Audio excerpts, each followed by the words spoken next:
Picture it. You're Moses.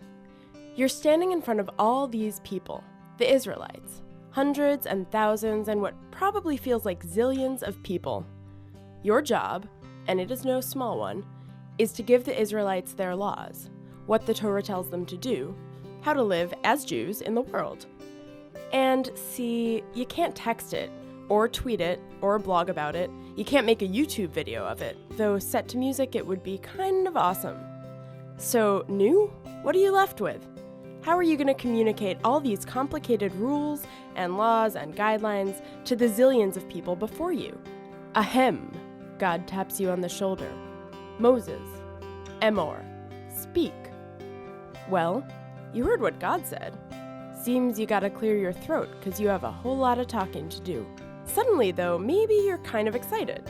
See, it's like the Israelites, they're just forming this new community, this new way of life. And your job right now is to tell them about all the holidays they get to celebrate. Admit it, there's something way cool about that. It may be rules, but it's rules that are more interesting than, say, income taxes for dummies.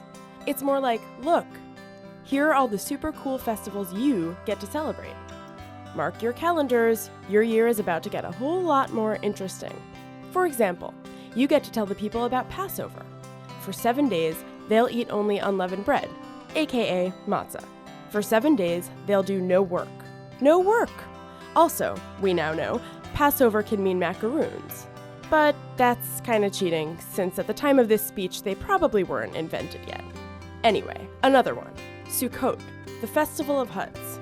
For 7 days, you will live in a leaf-covered booth. You, once again, must not do any work. And you should rejoice before God, get this guys, with a bouquet of palm branches, myrtle branches, willow leaves, and a citrus fruit.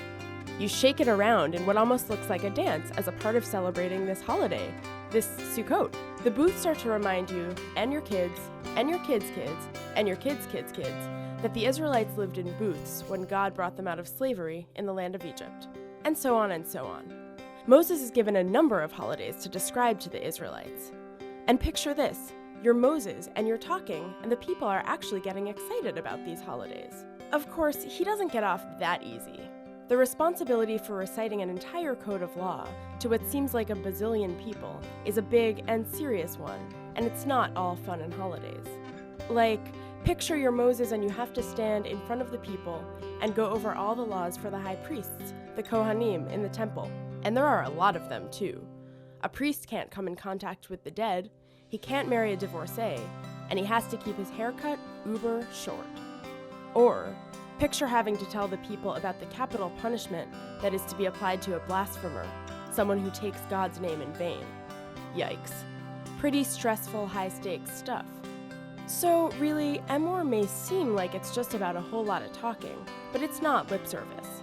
It's about Moses talking about festivals and how they work, about punishment and reward, and about building community.